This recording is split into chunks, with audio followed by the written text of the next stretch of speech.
আসসালামু আলাইকুম। সকলকে ইজি কেমিস্ট্রি বইয়ের পক্ষ থেকে স্বাগতম জানাচ্ছি। আশা করতেছি তোমরা সবাই ভালো আছো এবং সুস্থ আছো। এই পর্বে আমরা তোমাদের বইয়ের প্রত্যেকটা অধ্যায়ে কিন্তু আমরা সংক্ষিপ্ত প্রশ্ন এবং অনুধাবনমূলক বা সংক্ষিপ্ত জ্ঞানমূলক প্রশ্ন বলো বা অনুধাবনমূলক প্রশ্ন বলো, সেগুলো আমরা তোমাদের জন্য সবগুলো প্রশ্ন এক জায়গায় করেছি। তো আমরা এখন সেই প্রশ্নগুলো তোমাদের সামনে দেখাবো এবং সেগুলোর উত্তরও আমি তোমাদেরকে বলে দিব। তো আমরা এখন ফোকাস করতেছি চ্যাপ্টার 3 এর যে জ্ঞানমূলক প্রশ্নগুলো আছে, ক এর জন্য আসে, আমাদের সংক্ষিপ্ত প্রশ্নের মধ্যে আসে। তো সেখানে আমরা কি কি প্রশ্ন পাচ্ছি চ্যাপ্টার 3 থেকে এবং সেগুলোর অ্যান্সার কি হবে। তো চলো দেখি আমাদের প্রশ্নগুলো কি কি। ওকে, সো আমি একটু তোমাদেরকে বলে দেই। দেখো এখানে আমরা পাশে কিন্তু আবার বোর্ডগুলা এখানে লিখে রাখতেছি বা লিখে দিচ্ছি। তো এই বোর্ডগুলো দেখে বুঝবা যে আসলে কোশ্চেনটা কোনটা বেশি ইম্পর্টেন্ট, কোনটা একটু কম ইম্পর্টেন্ট। তবে বোর্ডে কম আসা মানেই যে কম ইম্পর্টেন্ট ব্যাপারটা তা না। বেশি আসলে সেটা বেশি ইম্পর্টেন্ট, এটা ট্রু। বাট কম আসা মানে যে কম ইম্পর্টেন্ট এমনটা না। অনেক প্রশ্ন থাকে যে কম আসে, বাট হ্যাঁ ইম্পর্টেন্ট, অনেক ইম্পর্টেন্ট, যেটা স্কুলে আসতে পারে, টেস্ট পরীক্ষা আসতে পারে, পিটিএস পরীক্ষা আসতে পারে, স্কুলের যে কোনো বার্ষিক পরীক্ষায় বলো বা হাফ ইয়ারলি বলো, যে কোনো জায়গায় আসতে পারে। তো চলো আমরা প্রশ্নগুলো নিয়ে একটু কাজ করি। ফার্স্ট প্রশ্ন দেখো, অণু কাকে বলে? কি বলতেছেন? দুই বা দুইয়ের অধিক সংখ্যক পরমাণু একত্রিত হয়ে রাসায়নিক বন্ধনের মাধ্যমে যে যুক্ত থাকে তখন তাকে হচ্ছে কি অণু বলে। অর্থাৎ দুই বা দুইয়ের অধিক সংখ্যক পরমাণু পরস্পরের সাথে রাসায়নিক বন্ধনের মাধ্যমে যুক্ত থাকলে তাকে অণু বলে। অণুর মূল শর্তই হচ্ছে একটা, যে অণুর মধ্যে একাধিক পরমাণু থাকবে, একটা না, একের অধিক পরমাণু একত্রিত হয়ে অণু তৈরি করতে হবে। তো আমরা যদি একটা এক্সাম্পল এখান থেকে দেই তাহলে আমাদেরকে দেখো, খেয়াল করো। ফর এক্সাম্পল দেখো, অক্সিজেন প্লাস অক্সিজেন মিলে কি তৈরি হচ্ছে? অক্সিজেন প্লাস অক্সিজেন মিলে O2 তৈরি হচ্ছে। সো O2 একটা কি অণু হতে পারবে।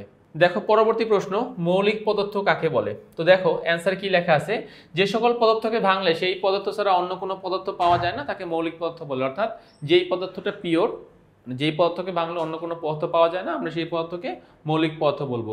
পরমাণু কি? পরমাণু হলো মৌলিক পদার্থের ক্ষুদ্রতম কণা যার মধ্যে মৌলের গুণাগুণ বিদ্যমান থাকে। মৌলিক পদার্থের ক্ষুদ্রতম কণা অর্থাৎ যেইটাকে আমরা পরমাণুর মানে যার মধ্যে মৌলিক পদার্থের সমস্ত গুণাগুণ পাওয়া যায়, সেই গুণাগুণ বিশিষ্ট এই বস্তুকে আমরা পরমাণু বলবো। সংকেত কাকে বলে? মৌলিক বা যৌগিক পদার্থের অণুর সংক্ষিপ্ত রূপকে সংকেত বলে। একটা হচ্ছে প্রতীক, একটা হচ্ছে সংকেত। সো অণুর সংক্ষিপ্ত রূপ মনে রাখতে হবে। সংকেতের বেলায় হবে অণুর সংক্ষিপ্ত রূপ, আর প্রতীকের বেলায় হচ্ছে নামের সংক্ষিপ্ত রূপ। সো এই দুটো ডিফারেন্স যেন আমরা করতে পারি, তাকে সংকেত বলে। নেক্সট ওয়ানে দেখো প্রতীক। প্রতীক এবং সংকেত কিন্তু পাশাপাশি দেওয়া আছে। প্রতীকটা একটু বেশি ইম্পর্টেন্ট, এটা একটু বারবার এসেছে, যে কোনো মৌলের ইংরেজি বা ল্যাটিন নামের সংক্ষিপ্ত রূপকে মৌলের প্রতীক বলে, আর এখানে হচ্ছে অণুর সংক্ষিপ্ত রূপকে সংকেত বলে।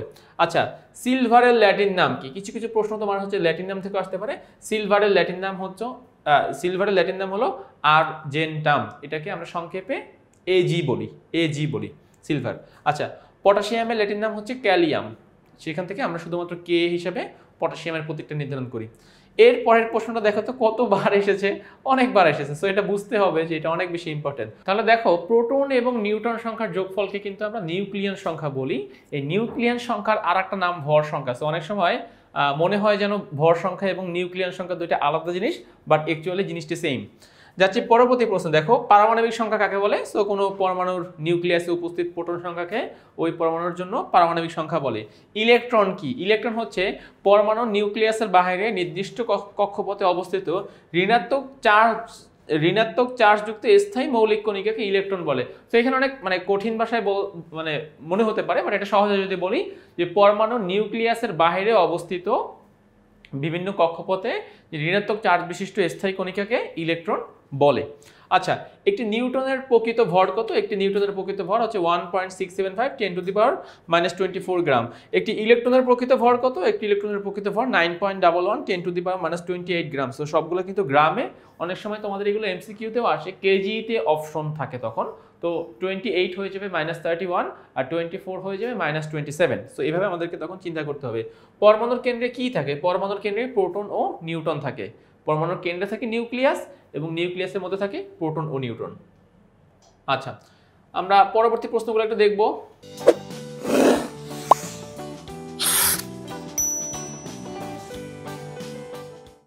দেখো নেক্সট প্রশ্ন কি বলেছে, যে কোনটি পরমাণুর নিজস্ব সত্তা বা পরিচয় বহন করে? অর্থাৎ কোনটি থেকে আমরা পরমাণুর নিজস্ব পরিচয় পেতে পারি?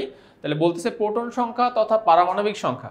যে কোনো পরমাণুকে চিনতে আমরা কাকে সবচেয়ে বেশি হাইলাইট করি, প্রোটন সংখ্যা। এই প্রোটন সংখ্যা কি বলতো? পারমাণবিক সংখ্যা। সো প্রোটন সংখ্যায় পরমাণুর নিজস্ব সত্তা বহন করে।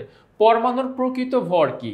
এখানে বলতেছে যে কোনো মৌলের পরমাণুর মধ্যে অবস্থিত প্রোটন, নিউট্রন ও ইলেকট্রনের ভরের সমষ্টিকে পরমাণুর প্রকৃত ভর বলে। দেখো আমরা কিন্তু নর্মালি হিসাব করার সময় আমরা ইলেকট্রনের ভরটাকে বাদ দিয়ে নেই, কিন্তু ইলেকট্রন যেহেতু প্রকৃত বলেছে, সো এই জন্য আমরা তখন প্রোটন, নিউট্রন এবং ইলেকট্রনের ভরকে পরমাণুর প্রকৃত ভর বলে। আচ্ছা, পরমাণু মডেল সম্পর্কে সর্বপ্রথম ধারণা দেন কে? বিজ্ঞানী রাদারফোর্ড 1911 সালে সর্বপ্রথম পরমাণু মডেল সম্পর্কে ধারণা প্রদান করেন। কিসের মাধ্যমে পরমাণুর গঠন ব্যাখ্যা করা যায়? রাদারফোর্ড পরমাণু মডেলের মাধ্যমে পরমাণুর গঠন ব্যাখ্যা করা যায়। সো এটা আসলে 17 নম্বর প্রশ্নটা, এটা আরো সুন্দরভাবে বলা যেতে পারে যে বোরের মডেল থেকেও পরমাণুর গঠন ব্যাখ্যা করা যেতে পারে। সো এটা আসলে আমরা আমাদের লজিক থেকে যে কোনো একটা অ্যান্সার বললেই হয়ে যাবে। কিসের মাধ্যমে পরমাণুর গঠন ব্যাখ্যা করা যায়? বোর পরমাণু মডেলের মাধ্যমে বা রাদারফোর্ডের পরমাণু মডেলের মাধ্যমে পরমাণুর গঠন ব্যাখ্যা করা যায়। আচ্ছা, নেক্সট দেখো, পরমাণু শক্তি স্তরের ধারণা দেন কে? বিজ্ঞানী বোর পরমাণু শক্তি স্তর সম্পর্কে ধারণা প্রদান করেন। কারণ বিজ্ঞানী রাদারফোর্ড কিন্তু কোনো কিছু ক্লিয়ার করে বলে যায় নাই যে আসলে শক্তি স্তরগুলো কিরকম হবে, সেগুলোর নাম কি হবে, এই জাতীয় কোনো তথ্যই সে সেখানে দিয়ে যায় নাই, বাট বিজ্ঞানী বোর সেটা আসলে বলেছেন। দেন পরবর্তী প্রশ্ন, নিলস বোর কত সালে পরমাণু মডেল প্রদান করেন? 1913 সালে সে পরমাণু মডেল প্রদান করেন। আলফা কণা কি? আলফা কণা হচ্ছে দ্বিধনাত্মক হিলিয়াম নিউক্লিয়াস। দেখো হিলিয়ামের 2টি ইলেকট্রন থাকে আমরা জানি। এখন হিলিয়ামের যদি সেই 2টি ইলেকট্রন বের করে দাও হিলিয়াম থেকে, হিলিয়াম 2+, মানে কি হিলিয়াম থেকে আমি তার 2টি ইলেকট্রনকে বের করে দিচ্ছি, তাহলে যা থাকতেছে সেইটা কি? হিলিয়ামের নিউক্লিয়াস। কারণ তার প্রোটন আর নিউট্রন তো বের করা যায় না, তাহলে এর জন্য আলফা কণা হচ্ছে হিলিয়াম নিউক্লিয়াস এবং এটা দ্বিধনাত্মক বিশিষ্ট। আচ্ছা, নেক্সট প্রশ্ন, পারমাণবিক বর্ণালী কি? তো দেখো ইলেকট্রন উচ্চ শক্তি স্তর থেকে নিম্ন শক্তি স্তরে যাবার সময় যে আলো বিকিরণ করে তাকে প্রিজমের মধ্যে দিয়ে প্রবেশ করালে সৃষ্ট আলোক রশ্মিকে পারমাণবিক বর্ণালী বলে। তো এখানে বলতেছে যে আমরা তো বোর মডেল থেকে এইটুকু জানি যে ইলেকট্রন শক্তি শোষণ করে চাইলে উপরে যেতে পারে অথবা শক্তি বিকিরণ করে চাইলে নিচে চলে আসতে পারে। তাহলে শক্তি বিকিরণ করে যখন সে নিচে চলে আসে তখন এই যে বর্ণালীর সৃষ্টি হয়, সেই বর্ণালীকে আমরা যখন প্রিজমের মধ্যে দিয়ে পাস করি তখন সেগুলোকে আমরা বিভিন্ন কালারফুল বেনি, আশো, কলা এইভাবে আমরা বিভিন্ন কালার দেখতে পাই। সো এখানে এটাই বলা হচ্ছে যে এখানে এভাবে পারমাণবিক বর্ণালী সৃষ্টি হয়। আচ্ছা, অরবিটাল কি? দেখো পরমাণুতে বিদ্যমান প্রতিটি প্রধান শক্তি স্তর কতগুলো শক্তি স্তরে বিভক্ত থাকে তাদেরকে অরবিটাল বলে। অর্থাৎ এখানে জিনিসটা যেরকম বোঝানো হচ্ছে যে প্রত্যেকটি প্রধান শক্তি স্তর কতগুলো ভিন্ন ভিন্ন শক্তি স্তরে বিদ্যমান থাকে তাদেরকে আমরা অরবিটাল বলতেছি। এটা যদি আমরা একটা এক্সাম্পল দেই দেখো তাহলে ব্যাপারটা একটু ক্লিয়ার হবে।